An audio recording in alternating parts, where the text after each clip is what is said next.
Welcome into an all-new betting preview for this week's Valero Texas Open. I'm Rick Gaiman, that right there. Andy Lack. Andy, hello, sir. Good morning, man. We are hitting probably the most fun stretch of golf of the year, and I am certainly pumped, my friend. Yeah, we were just talking before we went hot. I made the argument that the second the final putt drops here, everyone completely forgets who won, and everyone turns their attention to the Masters, which honestly they should. But like, I had to rack my brain so hard to remember that JJ Spawn won this event last year. I know, and I hit him at 230 to 1, and it still took a second to remember. Yeah, I mean, I'm still gonna bet this tournament. I think it's kind of an underrated golf course, and this is the last opportunity for players to get into the Masters. We've actually had, and over the last decade, 8 of the last 10 winners were not already qualified for the Masters. So there is something on the line, and it's certainly an event that I'm going to bet. And it's actually, for once, it feels like an event and a course that has lended itself to longer shots, at least. Okay, so let's talk about TPC San Antonio for a second. One of the things that I like most about your article and course preview on RickRunGood.com is it essentially, like, the way that I go through that is I read that and I say, what questions is this golf course going to ask of the players? And then I try to find players that I believe can answer those questions. So what questions are TPC San Antonio, or is TPC San Antonio going to ask this week? Well, I think the main thing is you have to keep the ball in play off the tee. It's not a particularly narrow course or one where the rough is even that penal, but the one thing that you can't do is you can't hit it in like the rocky area, right? We all remember that Kevin Na made a 16 on this course, and that's why it actually has some similarities, in my opinion, to some of like the desert courses that we've seen, whether it be Scottsdale or TPC Summerlin, right? Where the emphasis is keeping the ball in play off the tee, middle to short iron play. One of the things is the par fives are really tough here. So at least 2 of the 4 par fives, sometimes 3 or 4, are 3-shot holes. So there's no like total gimme birdie opportunities.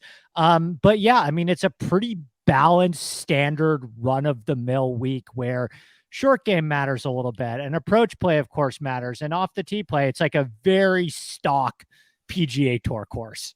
Okay, fair enough. Well, let's take a look at the big board here. So this is the odds checker grid. This shows you what the lines are from a bunch of different books. So if you have the ability to shop, shopping, you should do. Terrell Hatton, the favorite, 13 to 1. Ricky Fowler at 20. And then I will lump in, let's see. I'll just lump in these other 2. We'll call it a big 4. Corey Connors and Siwoo Kim at 22 to 1. Let's start talking about these guys. Yeah, I mean, I think probably the most appealing option is the one player that isn't already qualified for the Masters of that group, which is Ricky Fowler. I just don't know if the story is too good to be true with this. I mean, Ricky does check a ton of boxes for me statistically. I think anybody that's running a statistical model is going to like what they're seeing with Ricky Fowler, particularly in this field.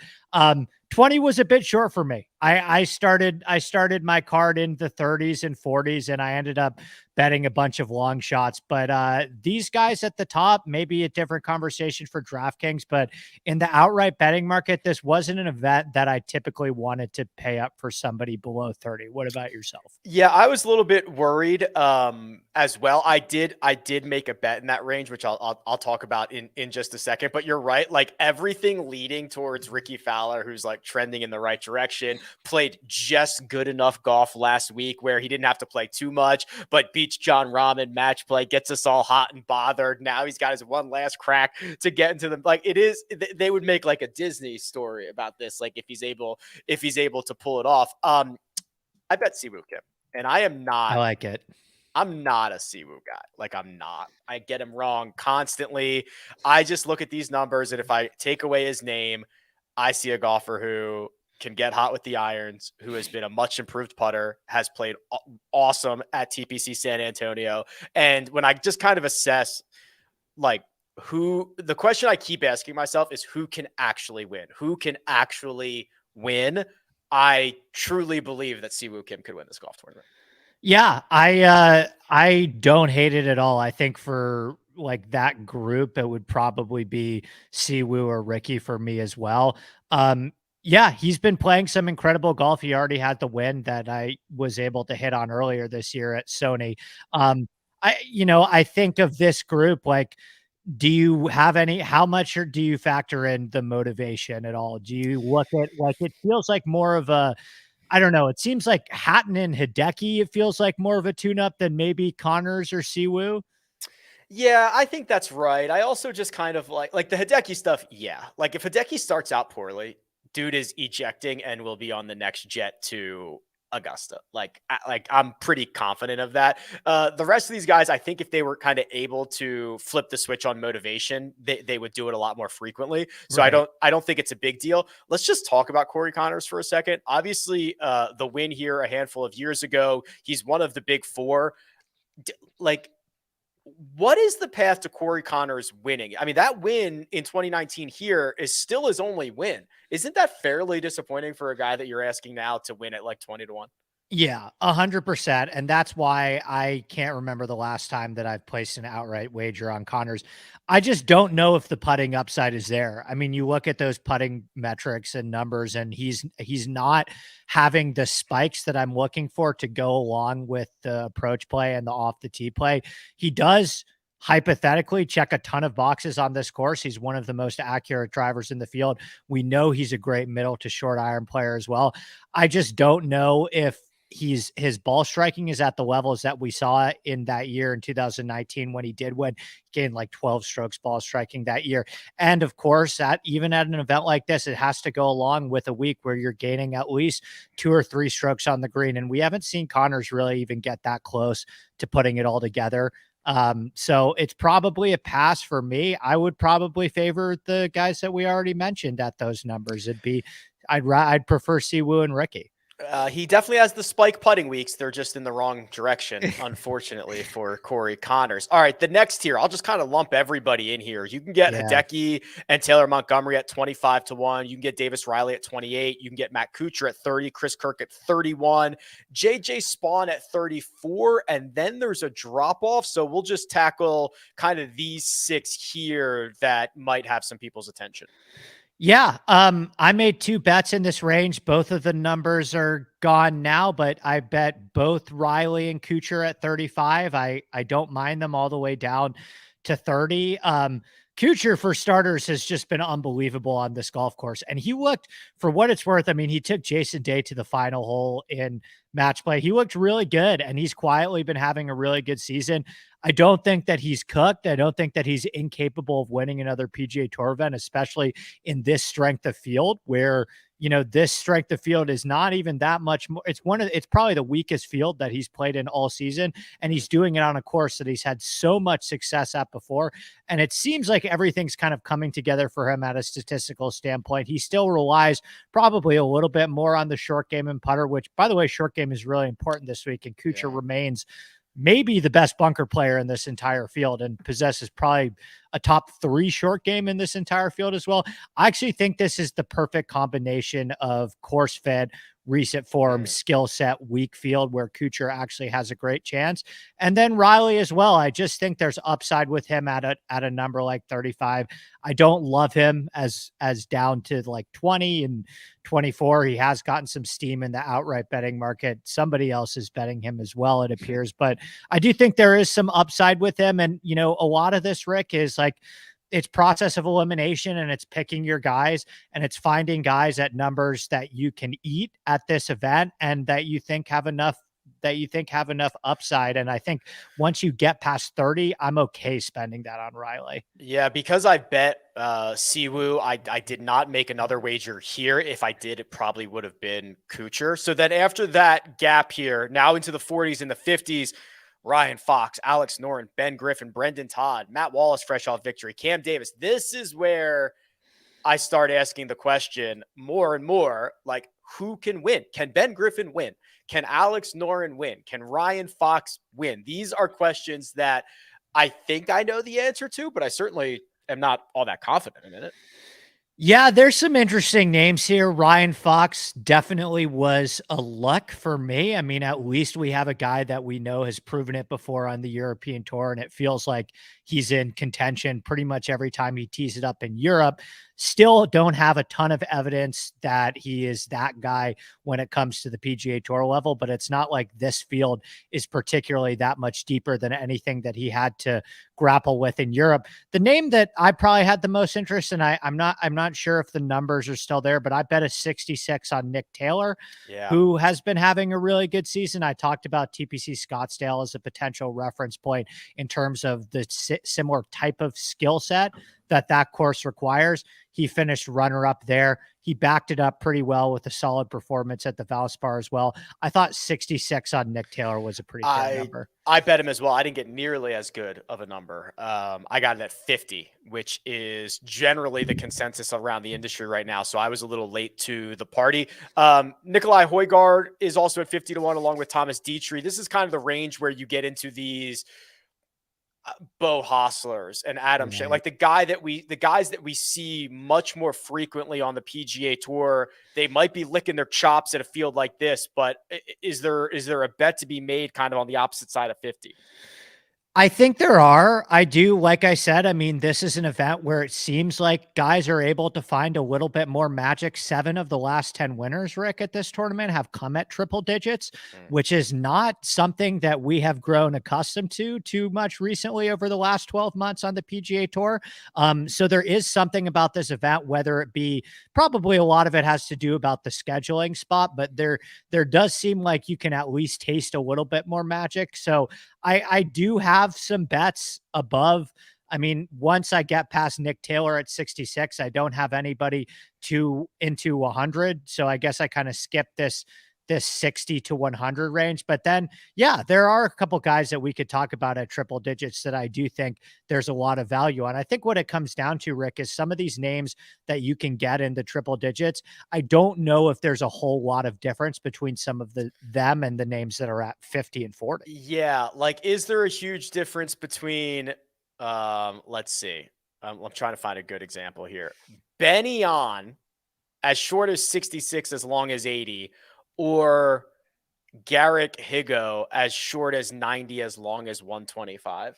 Yeah, exactly. Or Buckley, or I mean, a lot of these guys. I mean, Langmuir and Bramlett were actually 2 guys that checked a bunch of boxes for me statistically that Who I who had could not looks be on. more different, right? Those two Right. guys. Bramlett absolutely bombs the ball, and Langmuir is way more of a dicker and dugger. But this is the type of golf course where all types of styles can succeed, right? We've seen guys like Kuchar have countless success here, and then we've seen longer hitters as well have a ton of success. So yeah, there were some names for me in the triple digits. I'm trying to think if there's anyone I really want to talk about. I mean, Robbie Shelton, I like a lot, but once you get down here, I could say a bunch of names, but I mean, Yeah. how confident are we in really believing that they're going to be there on Sunday afternoon? The two that I actually got were I threw 2 darts here. I threw one at Garrick Higo, who's just been much better since he split with Claude Harmon. The game's looking better, and he can maybe pop with the putter. And then Kazuki Higa, who's got a Ooh, couple wins, yeah, in the last. So he's got 2 wins internationally since September. He plays a lot of the Japanese tour, the Asian tour. Saw him at the Hero Indian Open a month ago. He finished T4 there. So I'm just taking a couple of flyers here. I don't really know how he's going to shape up in this field, but he made the cut at the Sony Open. He beat half the field at the Zozo. I don't think this is too big for him. yeah. I mean, I think this is the strategy that most people are going to take this week, where they'll pick 1 or 2 guys at the top. For you, it's Siwoo in that 20 to 25 range. For me, it's 2 guys in the low to middle 30s, and then take a bunch of chances farther down the board at 50 plus. I mean, I don't think that's a terrible strategy this week based on, how this tournament has played out over the last decade. Okay, fair. Let's turn our attention to the matchup market. Because now those like scrubby dudes at 100 to 1 that were like, I don't know if they can actually win, or those guys in the 50 to 100 that we kind of generally skipped. Like now there's a lot of access to these guys here. So, I always ask this question, like, Like, I think this Matt Wallace situation is pretty interesting. Yeah. Obviously playing great. This is the only situation in the world in which we downgrade a guy from like playing last week, winning last week, and having that be his first win, which is kind of crazy. But Nikolai Højgaard on the plus side of money against Matt Wallace is like, I might be licking my chops at that. Yeah, that's an interesting one for sure. Obviously, both are coming off really strong performances at the Corrales. What is Hatton over Connors? Is that Hatton is minus 150 to Oh, Connors no, plus thank you. 125. Yeah, no, thank you. That's way too steep. I would probably take Davis Riley over Taylor Montgomery. That's just kind of a brand play for me at plus money. But I mean, some of these ones, who's Ryan Fox matched up against? Cam Davis. Oh boy. What do we do? What are we? What do we do with Cam what Davis? is the state of the union on Cam Davis? So he missed 4 cuts in a row. He did come out and say that he was sick, and then he finished 6th at the Players, but it wasn't even like, I mean, you look at the numbers from the Players and it wasn't even like a crazy impressive ball striking performance. It just seemed like he kind of found the putter again. So I'm like a hold on him. I don't have a ton of interest in him in the betting market, even at 50. DraftKings potentially, depending on ownership, but I'm kind of like neutral on him right now. What about you? Yeah, I think I need to see one more, right? Yeah. I mean, it's so bizarre to say, oh, that stretch of missed cuts, like I can just write those off. If if like how much, if you attribute all of those events to the sickness, which we can debate how we would do that or Right. why we would do that. Now that he says he's healthy and it lines up with the results and it lines up with the numbers, like I kind of believe him, but that's a pretty sick way to do it. So I think I need to see one more crack at it. Yeah, that's fair. And I mean, all of these guys in this range, they come with positives and negatives. Like there's nobody that has a bulletproof case, Cam Davis included, in this tier of guys that are like above 20-1 in this field. So yeah, I think we both kind of settled on like Nick Taylor maybe as our favorite, but you can go a bunch of different directions in this middle tier. Oh, how about this one? I just scrolled down to the bottom. This is for next week. Scheffler, McIlroy, and Rahm plus 200 to win the Masters, or the field at minus 244. Okay. I was just talking about this because I think that is the decision that all bettors face Masters Week. I think from a betting perspective, the number one storyline, the number one talking point is, are you as a bettor, and I'm curious, I mean, we have some time to figure it out, but as it stands on Tuesday, are you more inclined to pick one of these guys as like a single bullet? I think they're all around 9-1 right now. I guarantee you one of them probably falls to like 12 or 13 the week of. So I'm not saying do it now, but are you more inclined to bet one of these 3 as like a single bullet, or build a card of guys like Xander and Cantlay and Jason Day and Hovland and Mark? You know what I mean? Like, is it one of these 3, or are you building a more like historically structured betting card? I am more likely to bet one of these 3 on a single bullet. Yeah, me too. I think that Scotty Scheffler is insane. Yeah. And has been insane for 18 months. I think that Rory McIlroy might have just potentially plugged the only 2 quote leaks that he had with the driver and the putter, and he's phenomenal. And then John Rahm, just casually has won 5 of his last 12 starts. Correct. Right. And you know, whatever he will use, whatever happened at the match play for motivation. Like that dude, he's like that dude. So I would lean those 3, which is so sick. Me too. And it's like at a certain point, like I've been getting burned. We all have been getting burned by the top of the board a ton this year, right? So at a certain point, especially at a course like Augusta, where if there's any event that takes a lot of variance out of the equation and does such a good job of separating from tee to green, it's and accentuating elite skill sets, it's Augusta National. So we have many conversations coming in the next 10 days about it, I'm sure. But yeah, that's a really interesting bet, because to get all 3 at plus 200, yeah, that's a thought-provoking one for sure. Certainly is. Okay, we will continue this thought-provoking conversation on the other side, but first we are going to take a quick break and hear a word about Andy's podcast. Andy Lack is one of the nerdiest golf guys that I know, and I mean that as an absolute compliment. His knowledge of course architecture allows him to create some of the most actionable course previews available, and he offers up pure expertise on his own podcast, the Inside Golf Podcast.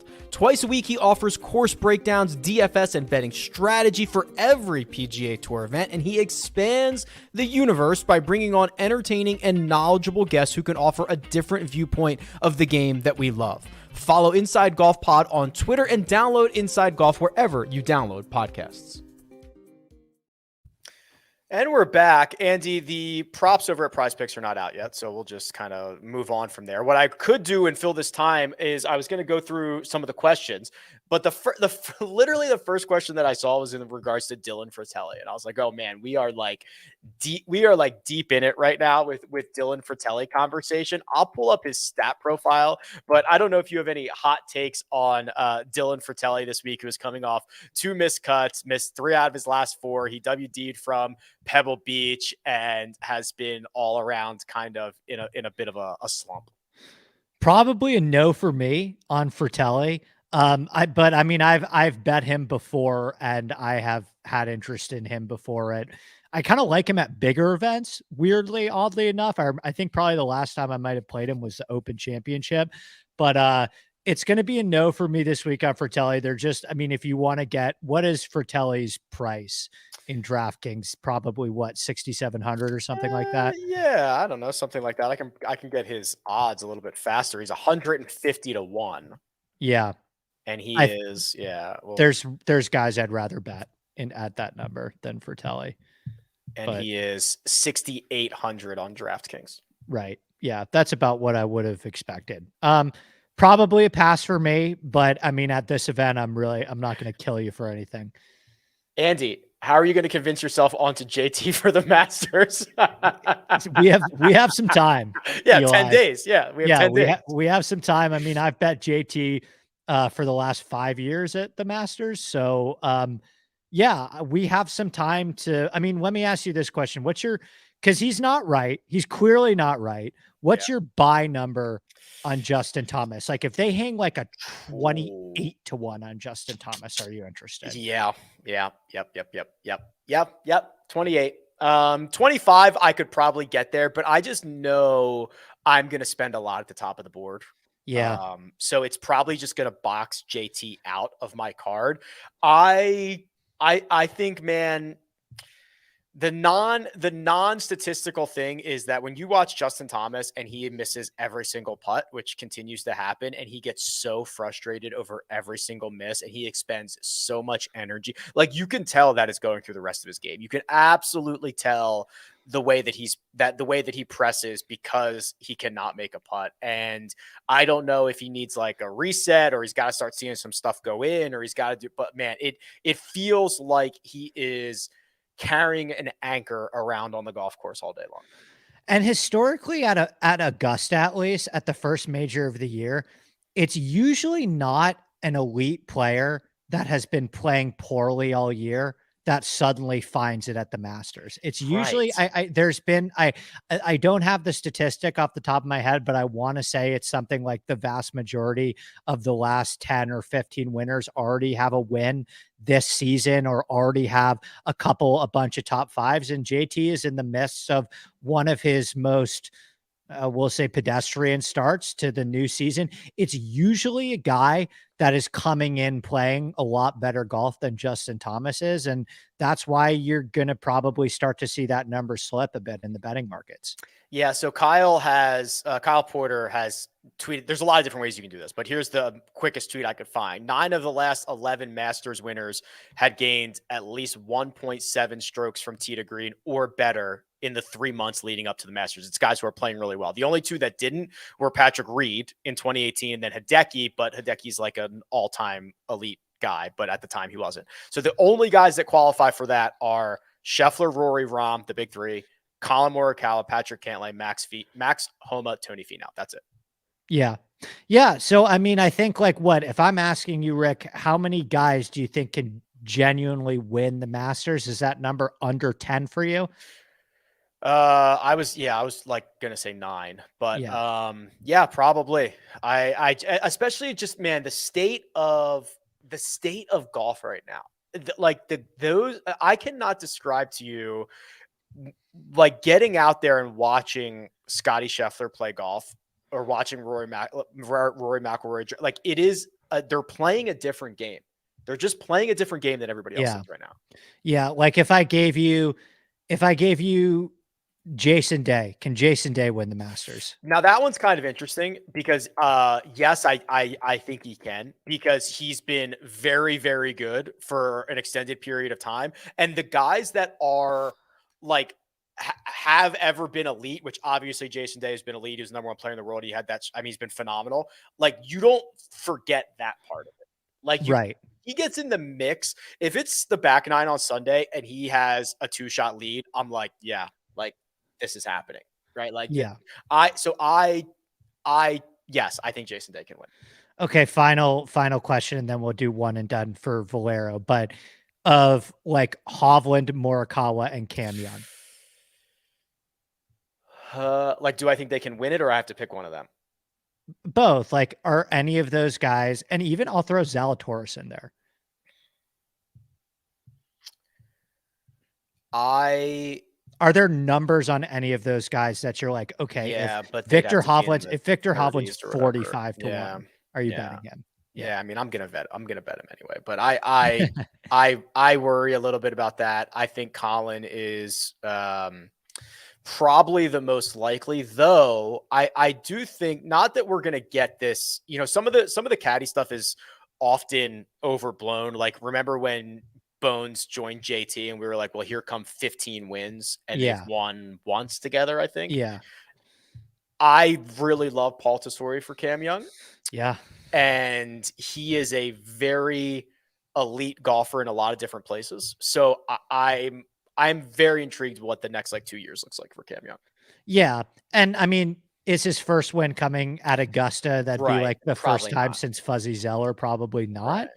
Yeah. But you know, I again, like, I think that's the interesting group of guys where if you're willing to say, okay, I'm going to take my chances and not take one of the top 3 guys, those are the guys that are going to come in at way bigger numbers, right? Yeah, those are the guys that are going to take the hit in the betting market.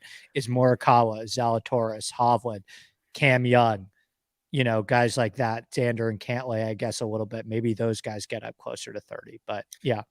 I'll take one more here real quick. So it just says, Rick, the stroke chain distribution, 5+ strokes is usually a good tool to use for the first round leaders. So I like this for showdown and for first round leaders. Just shows volatility and upside. So here's the last, here's the last 50 rounds. Like, I mean, if you're going to be a first round leader, if you're going to win a showdown, you've got to gain like 5, 6, 7 strokes to the field. So this is just the rate of how often guys do it. I actually like sorting by salary too, because you'll quickly see that like Terrell Hatton gains 5 or more strokes 3 times as often as Corey Connors does. And then that like absolutely passes the sniff test. I'm like, yeah, Corey Connors has a high floor and like no ceiling. Like, absolutely. I agree with that. Yeah. And I mean, that's one of, we've talked about how this tool is helpful for matchups as well. I think it can be like very valuable for first round leaders as well. So yeah, I think that's a very good way to look at it, is kind of how can we measure upside? Yes. One and done for this week. I think these weeks kind of get a lot easier, Andy, because there's usually a situation where one of the top 5 favorites is not a guy you are going to want to save. Yeah. So I actually think these become a lot easier of just like picking the guy at the top that you like and not having buyer's remorse. Yeah. And I mean, I think, who do you think is the most popular this week? Fowler? Okay. I have not looked it up yet. I was just about to. I'm going to assume it's Fowler. It's got to be, right? I mean, Fowler absolutely has to be. He's popular in the betting market. He's popular on DraftKings when I looked at early ownership. I think it's got to be Fowler. It is. Is it really like 20%? Are we talking 28? That's irresponsible. I see 28. Again, this is the site-wide stuff at officefootballpool.com. Ricky Fowler, 28.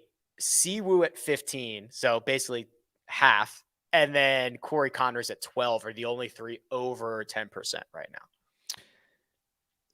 I think that in larger pools, you have the ability to get a little, like, I don't think that I don't think you need to be playing Ricky Fowler at 30% one and done and blocking out only less than 70%. Like, that's way too high for me. I'm okay going down to some of the guys that I talked about in the betting market, like Davis Riley and Matt Kuchar.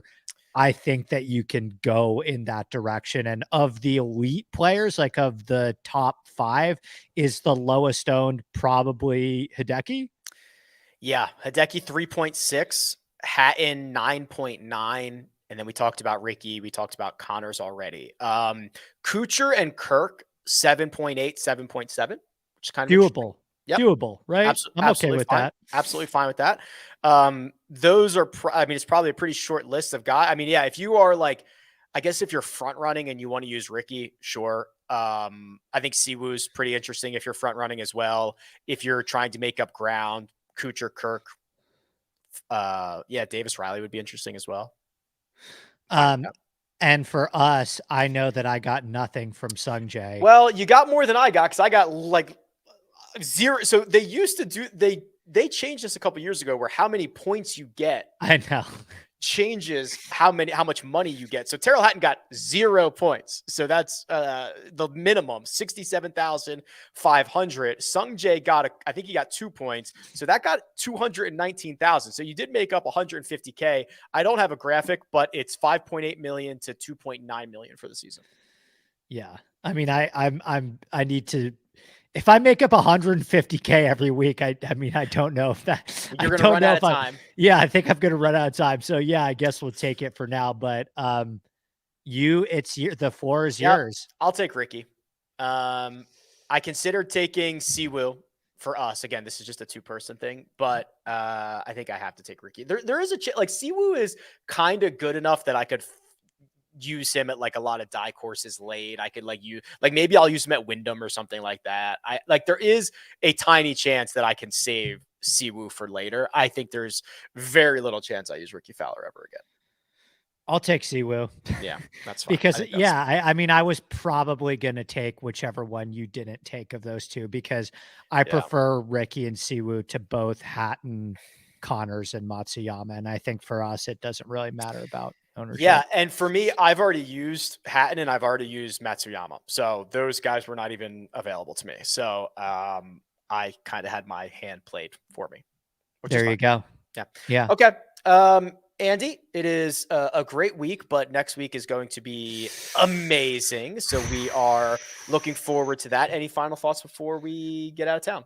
No, I'm incredibly excited for this stretch of golf that we have coming up. And yeah, we will be back here next week breaking down the board at Augusta. Can't believe it's already here. Goosebumps. Follow Andy on Twitter at ADPLackSports. You can find me at RickRunGood. This has been your betting preview for this week's Valero Texas Open. Good luck.